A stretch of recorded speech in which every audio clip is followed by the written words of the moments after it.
To cast on, I first need to get the tail end of my yarn onto my knitting needle. The best way I find to do this is by a slip stitch, which is really common in crochet, but I find useful in knitting too.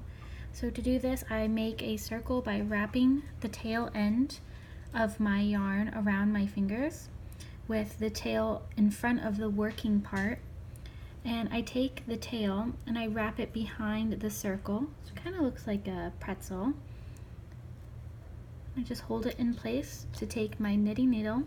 I go into the front of the circle, behind the tail, and back into the circle like so.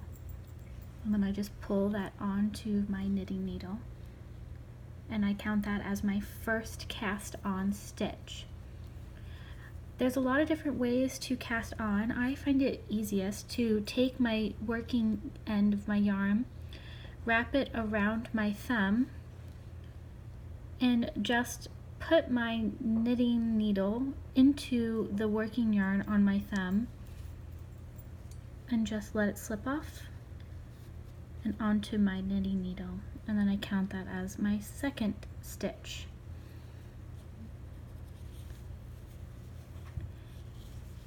Depending how many I need, I would count as I go along.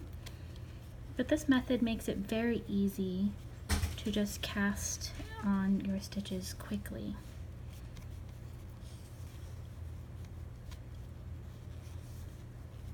And that is how you cast on stitches for your knitting needle.